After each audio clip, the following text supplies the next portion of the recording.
ಬೆಂಗಳೂರಿನಲ್ಲಿ ಏನು LED ಗೋಡನ್ನಿಂದ short ಸರ್ಕ್ಯೂಟ್ನಿಂದ ಒಂದು ಸಂಪೂರ್ಣವಾಗಿ ಗೋಡನ್ನ ಭಸ್ಮ ಆಗಿರುವಂಥದ್ದು. ಇದರ ಪಕ್ಕದಲ್ಲೇ ಇದ್ದಂತಹ ಏನು ಒಂದು PG ಏನಿದೆ, PGಗೂ ಸಹ ಒಂದು ಬೆಂಕಿ ಏನು ಹಬೆ ತಟ್ಟಿರುವಂಥದ್ದು ನಾನು ತೋರಿಸ್ತಾ ಇದ್ದೀನಿ. ಇದು ಒಂದು ಗೋಡನ್ ಏನಿದೆ, ಆ ಒಂದು ಗೋಡನ್, ಇದು ಒಂದು LED ಗೋಡನ್ನು. ಈ ಒಂದು ಗೋಡನ್ನಲ್ಲಿ ಭಾನುವಾರ ರಾತ್ರಿ ಸುಮಾರು ಮಧ್ಯಾಹ್ನ ಏನು ಒಂದು 12:30 ಸುಮಾರಿಗೆ ಒಂದು ಬೆಂಕಿ ಕಾಣಿಸ್ಕೊಂಡಿರುವಂಥದ್ದು. ಕೂಡಲೇ ಆ ಬೆಂಕಿ ಕಾಣಿಸ್ಕೊಂಡಂಥ ಸಂದರ್ಭದಲ್ಲಿ ತೀವ್ರ ದಟ್ಟವಾಗಿ ಬೆಂಕಿ ಹೊಗೆ ಏನು ಬಂದಿರುವಂಥದ್ದು. ಅದಾದ ನಂತರ ಏನು ಅದರ ಪಕ್ಕದಲ್ಲೇ ಇದ್ದಂತಹ ಒಂದು 3 ಅಂತಸ್ತಿನ ಒಂದು PG ಏನಿದೆ, ಈ ಒಂದು PGಗೂ ಸಹ ಒಂದು ಬೆಂಕಿ ಹತ್ಕೊಂಡಿರುವಂಥದ್ದು. ಸೊ PGಯಲ್ಲಿ ಸುಮಾರು 50ಕ್ಕೂ ಹೆಚ್ಚು ಮಹಿಳೆಯರು, ಯುವತಿಯರು ವಾಸವಾಗಿದ್ದರು. ಕೂಡಲೇ ಬೆಂಕಿ ಏನು ಹರಡ್ತಾ ಇದ್ದಂತೆ PGಯಲ್ಲಿ ಇದ್ದಂತಹ ಎಲ್ಲ ಯುವತಿಯರು ಸಹ ಕೆಳಗೆ ಹಾರಿ ಬಂದಿರುವಂಥದ್ದು. ಯಾಕಂದರೆ ಗೇಟ್ ಹಾಕಿರ್ತಾರೆ, ಆ ಒಂದು ಸಂದರ್ಭದಲ್ಲಿ ಗೇಟನ್ನು ಹಾರಿಕೊಂಡು ಕೆಳಗಡೆ ಬಂದು ಎಲ್ಲ ಕಿರ್ಚಾಟ ಆಗಿರುವಂಥದ್ದು. ಕೂಡಲೇ ಆ ಸ್ಥಳೀಯರು ಸಹ ಒಂದು ಅಗ್ನಿಶಾಮಕ ದಳಕ್ಕೆ ಕರೆಯನ್ನು ಮಾಡಿ ವಿಚಾರವನ್ನು ತಿಳಿಸಿರೋದು. ಅದಾದ ನಂತರ ಏನು ಅಗ್ನಿಶಾಮಕ ದಳ, ಫೈರ್ ಇಂಜಿನ್ ಅವರು ಸಹ ಎಲ್ಲ ಬಂದು ಸಹ ಈ ಒಂದು ಅಗ್ನಿಯನ್ನು ನೆನೆಸಿರುವಂಥದ್ದು. ಅದರಲ್ಲಿ ಪ್ರಮುಖವಾಗಿ ಕಾರಣ ಏನು ಅನ್ನೋದು ಸಹ ಈಗ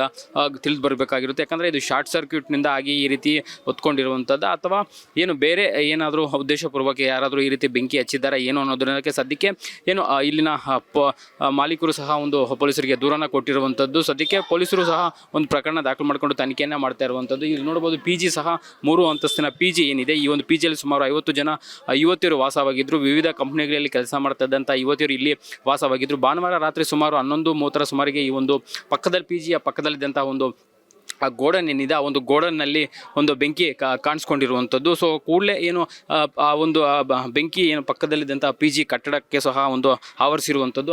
ನಂತರ ಏನು PGಯಲ್ಲಿದ್ದಂಥ ಯುವತಿಯರು ಸಹ ಏನು ಎಲ್ಲರೂ ಸಹ ಒಂದು ಕಿರಿಚಿಕೊಂಡು ಹೊರಗಡೆ ಬಂದಿರುವಂಥದ್ದು. ಯಾರಿಗೂ ಸಹ ಸದ್ಯಕ್ಕೆ ಯಾವುದೇ ರೀತಿಯಾದಂಥ ಅಹಿತಕರ ಘಟನೆಗಳು ನಡೆದಿಲ್ಲ ಅನ್ನೋದು ಮಾಹಿತಿಯನ್ನು ಹೇಳ್ತಾ ಇರುವಂಥದ್ದು. ಜೊತೆಗೆ ಏನಂದರೆ ಈ ಒಂದು PG ಮಾಲೀಕರು ಏನಿದ್ದಾರೆ, ಅವರು ಇನ್ನೇನು 2 ತಿಂಗಳ ಒಳಗೆ ಅವ್ರ ಮನೆಗೆ ಬರಬೇಕಾಗಿತ್ತು. ಯಾಕಂದರೆ PGಗೆ ಮನೆ ಕಟ್ಟೋದಕ್ಕೆ ಸಾಲ ಮಾಡಿರೋದ್ರಿಂದ ಅವರು PGಗೆ ಬಾಡಿಗೆಯನ್ನು ಕೊಟ್ಟಿದ್ರು ಅನ್ನೋ ಮಾಹಿತಿಗಳನ್ನು ಹೇಳ್ತಾ ಇರುವಂಥದ್ದು. ಸದ್ಯಕ್ಕೆ ಈ ಒಂದು PG ಏನಿದೆ, ಈ ಒಂದು 3 ಅಂತಸ್ತಿನ PGಗೆ ಸದ್ಯಕ್ಕೆ ಏನು ಸಂಪೂರ್ಣವಾಗಿ ಸುಟ್ಟು ಕರಕಲಾಗಿರುವಂಥದ್ದು.